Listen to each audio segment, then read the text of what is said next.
live on a single income. You probably think, Jen, you are completely nuts. After all, so much has changed over the years. Prices are higher, we are living longer, our families rely on us financially. Is it even possible to live on one income? Bear with me because today I'm going to help you shift your thinking on what living on one income means and how living on one income is going to make your life easier. ¿Todavía piensas que estoy loca? Just keep listening and you will see this all come together. You are listening to Her Dinero Matters, the podcast helping Latinas have increased confidence and control over their finances. My name is Jen Hemphill, and as an accredited financial counselor, my mission is to help you be more confident and simplify your finances so you can save more, get out of debt quicker, and build your wealth. I know. You're thinking, is this clickbait? What in the world is she getting us into now? You may be intrigued and at the same time perplexed as to what I'm saying, live on one income. That's crazy. It's crazy pants. I actually debated this episode because I know it can sound a little bit controversial. And controversial, if you've been following me for a while and listening to this podcast for a while, you know it's not my middle name. That's not me. So telling you to live on one income sounds like I'm asking you to live with less, not earn more, do more with less, and this is actually farther from the truth. My goal today is to change your thinking on what living, the key word being here, living means. I will also share with you how my family has lived on one income and how that actually has simplified. It has enriched our lives. And of course, I'm going to share with you what you need to assess to live on one income. You ready? Let's go ahead and get started. Let's begin with what I mean by living on one income. Again, living is the key word here. By living, I mean really just using your income for your basic monthly needs. So your bills, your groceries, your car payment, if you have one, mortgage or rent. Essentially, what does your household, you need to ask yourself, what is it that my household, our household needs to survive, to thrive, to just make sure that we pay the bills, that we get to work, that we get the kids to school, that to do all of those things. And I'm not talking about extra investing, about doing more with long-term saving. I'm not talking about that. That can be. Of course, if there is room to invest, and there would be room to invest. Ideally, there would be room to put some in savings on one income. But everybody's situation is different. You and I know this. So if that is possible, most absolutely do it. Before I go further, I want to acknowledge single moms, single parents, and those that are single income households, because that is the current reality where everything depends on that one income. And I realize that isn't always easy. My goal here is not to make life harder on you, but rather challenge you to look at your finances in a different light. Sometimes we get so used to doing things in a certain way that we fail to see what is in plain sight. And sometimes we just get in this robotic mood of going to work, paying the bills, coming home, resting, going to bed, waking up, going to work, paying the bills, all that stuff, right? But learning on how to live on one income, even though you're already doing so, it still can benefit you, because if you just have one income, that doesn't mean that your possibilities are limited. You may think so, and you may be in a challenging position right now. But what you have to do, I just challenge you. That's my goal here, is to challenge you to just look, take a step back and look at your finances from a different angle. Sometimes we may not see what's really there, what's in front of us, because we're stressed, we're overwhelmed, we're worried, maybe an extra bill came in or something unexpected happens,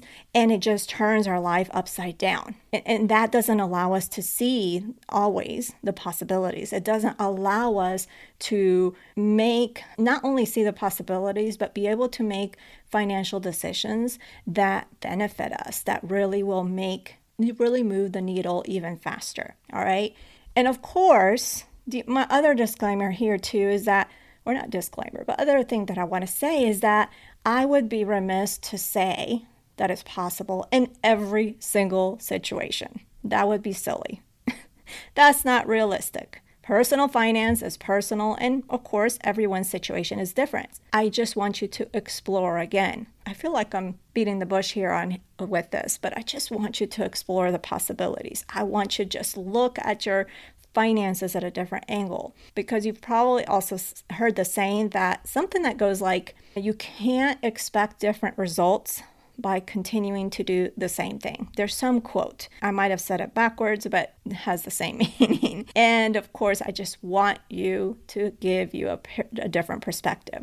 I want to give you some insight. I want to hopefully give you a new possibility for you. Or if it isn't after trying, then maybe it provides you a light bulb moment or of some sort. We're always learning something, even if we may not find that something may work for us. We always take away something from what we're reading, from what we're listening to, from what we are observing. We always can take something away from it, even if we think, and even if maybe that doesn't completely 100% apply to us. So saying all that, let me tell you our story on how we started to live on one income. This started really back in the end of 2002. What happened at the end of 2002? My oldest, who, oh my goodness, he's almost 21. He was born in that year. And I was working. My husband was working. He's in the Air Force. He was a second lieutenant. I also had a full-time job. But it was important for me to be at home with our son. And it was important for me because, one, my husband's in the military, traveling a lot. Two, I knew my son was going to need me, and just I would need to have a job that is flexible. It was just too complicated. So I just decided, you know what? I want to stop working. This is important for us, especially for me. So again, let me preface this. My husband was a second lieutenant. We had the normal expenses. We also had a student loan, a car loan. His salary was under $30,000 a year at this time. This was back in the year 2002. So it was roughly, if I recall right, it was around about $2,000 a month. Of course, I would love to say that when I left my job, and I did make slightly more than him, so if he made under 30, I think I made about 30 a year. And I would love to say that because we had that extra, we had that second income of me working and making a little more, that we had money stashed away, right? That we had a bunch of savings. I wish that was the case. Maybe we had a month or two worth of emergency funds, maybe, but we were young and we were spending the money because these were like our first jobs. So we thought we were living large, right? And we kind of did live large. We probably made some decisions that we didn't, but fortunately the decisions that we made didn't put us in a big financial burden. I wanted to share that because I wanted it to be clear that we didn't have a big advantage in going from two incomes to one. There wasn't a ton of extra savings. We still had debt we had to deal with and our normal expenses. So in a sense, we made this decision and we just figured it out as we went. I didn't have a strategy. We didn't have a plan. The knowledge that I have now is definitely not the knowledge that I had then, or really the lack of knowledge. And we just did it. I wish I could tell you step-by-step process of what we did, but we just made the decision and we made do. We figured it out as we went. And then then we just started to live on one income. And again, what do I mean by living? I mean the expenses. We are also saving. We were honestly at that point back in 2002, even 2010 years later, we were saving and we were investing, but it wasn't a lot. Honestly, it wasn't a lot. We were doing what we could, but it wasn't a lot. Again, we were living on one income. Was it always perfect? No. Absolutely not. Were there times where I took some part-time jobs? Yes, absolutely.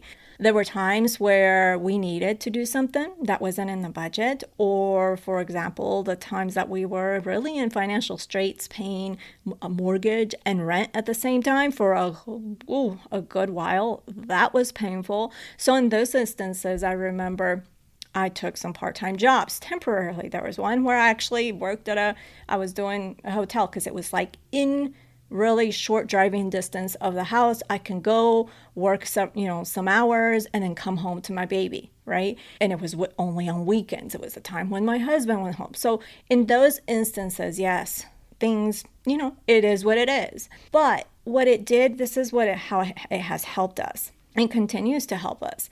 We have learned to live on that one income. We also have learned to invest and save, and that has been huge. Of course, over this time, since 2002, that one income has increased, right? There's been promotions, increases in pay, and so forth. So that has allowed us to do more with that one income. And during this time, as I mentioned, I had some part-time jobs temporarily, but I never went back to work to a 9-to-5. There were times where I did go into real estate because I was, again, in that time where we were paying a mortgage and rent. That was a tough time, but that was temporary, and then we moved again. But as I mentioned, that income from 2002 that we lived on has increased. There's been increases in pay and promotions.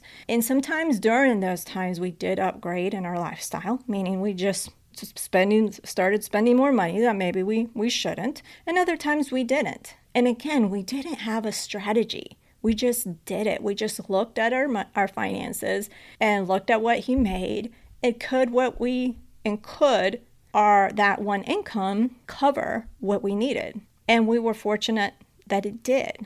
And again, we still had debt. The overall cost of living where we were at wasn't that high. Had we done this later in life and started this later in life with kids, maybe that may have been more challenging. I don't know, but it's a matter of taking a look.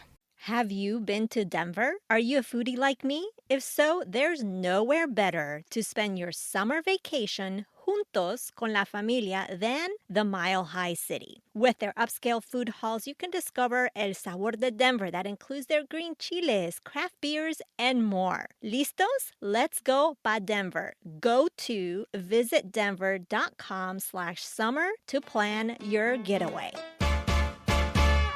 Hola a todos, soy Pam Covarrubias, host of Café con Pam podcast. Tune in every week on Sundays for your dose of inspiration and storytelling shared by Latinas and people of the global majority who are breaking barriers and making the world a better place. Make sure to subscribe to get all my new episodes. Ahora on the Latina Podcasters Network. Now, how does living on one income simplify your life? Well, one, let's say if you live on, and this doesn't mean you can't earn more money, okay? I haven't said that. That doesn't mean you can't have two incomes. It doesn't mean you can't have side hustles. It doesn't mean that you can't do any of these things. Absolutely. If you can earn more money, yes, by all means. It just means that you've learned to live on one income. So if there are two of you working, and one of you loses a job, is laid off or whatever, then you have learned how to live on that one income. So it's just easier to adjust. And when you have that, or when you have two incomes, you can use that income or that side hustle or whatever you're doing to generate more income. You can use that to do more with investing, to save long term, to do what you please, to build that wealth, to splurge when you want to live, right? But you have to be clear on what you really need. And remember, this extra money, When I say live on one income does not mean don't earn more.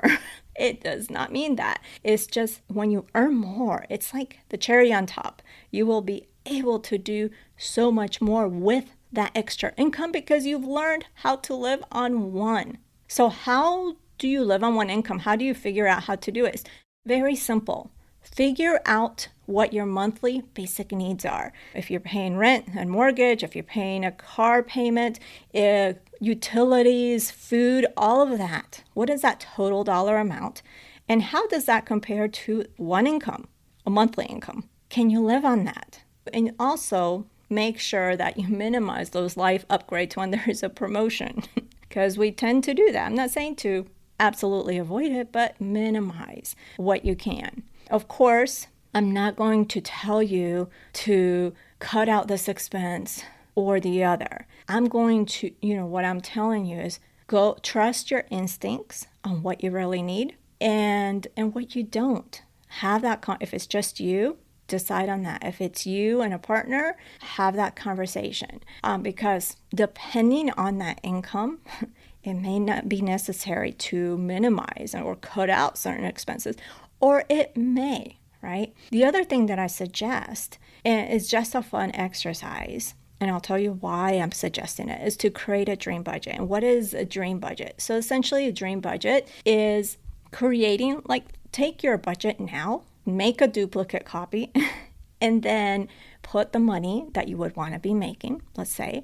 I always start out with put how you want to be spending. Maybe you want to be spending more on groceries, maybe you want to buy more organic produce or whatever that is, or maybe you want to eat out more, maybe you want to travel more. Start with those expenses, add that up, what you would really in your dream life, and you can go big or not so big, this is yours, and see what that is. Because the benefit of having a dream budget is you're crystal clear with dollar amounts, what you would need. So with this, you're going to have to do a little homework, especially if you want to travel more. Well, how much more do you want to travel? What does that take? Dollar amounts? What does that take? What is realistic? Right? Creating that budget gives you a sense of if you want to live more in terms of have more money, spend more money, what does that look like? So I would start with the expenses and then seeing what is the amount that you need. And maybe compare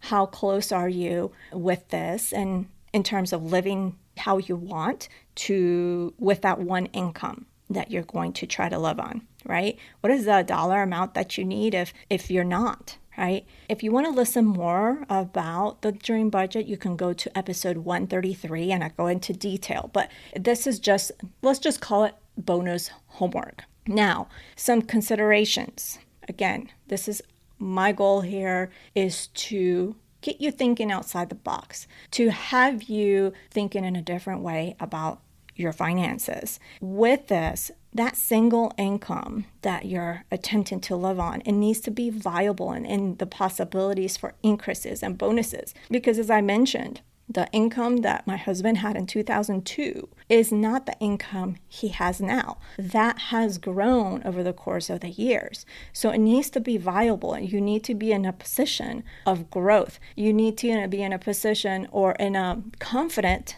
in asking for more money to negotiate. You need to be confident that if it's not, your position is not in a position that will grow, that it just kind of stays stagnant. Where can you go? Are you confident enough where, hey, you're going to put yourself out there to explore another job where you can make more, where your skill sets are really going to be utilized, but you're going to be paid more for it.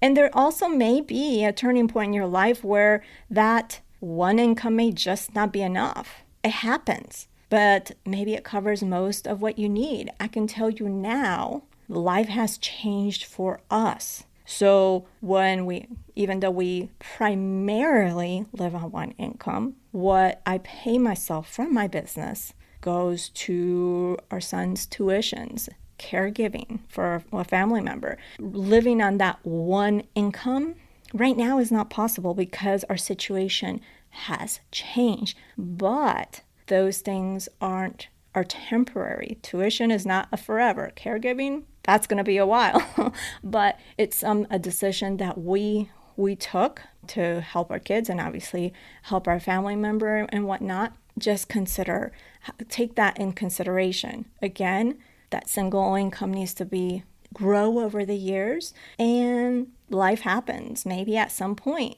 you may not be able to use that one income for everything because maybe you have new added expenses. But the benefit is that you have learned to live majorly on that one income. Let me know what you think. Share with me, go to Instagram, send me a direct message. Let me know what you thought about this episode. I really want to know your thoughts. Are you still perplexed? Did this make you think? Did you have an aha moment? I want to know. But before I go, let's go ahead and do a quick recap. So remember that living on one income, I just mean making sure that that one income covers your basic necessities and ideally savings and investings. Of course, personal finance is personal. So depending on your current situation, maybe it's not possible, and that's okay. But the idea is to explore the possibility and what that looks like and what is possible and what is not. Again, doing this, I just want you to explore. I just want you to see what's possible. And doing this allows you to have clarity on what you have, what is possible for you, and I don't want you to get stuck doing the same thing over and over again and forever. The final thing that we talked about was that living on one income may not be a possibility forever. Let's be realistic. Life changes. And for our situation, life did change. And because I have that advantage that I've been building a business, we've been able to have that extra income to cover those extra needs that have evolved over the years. So let me know what you think. And if you love this episode, you're going to love knowing that we are preparing for this year's Financially Strong Latina coming up in November. More details are to come, but meanwhile, we would love to hear your input on what you want to learn. So go to today's show notes and participate in our poll. Next week, we're going to be learning a little bit about taxes, but more really about how artificial intelligence is making filing taxes easier. So more on that next week. Bueno, pues that is everything. I appreciate you for being here. Check out the show notes over at jenhemphill.com/359. That is jenhemphill.com/359. Remember that being the reina of your money starts now simply by claiming it. I believe in you, and so should you.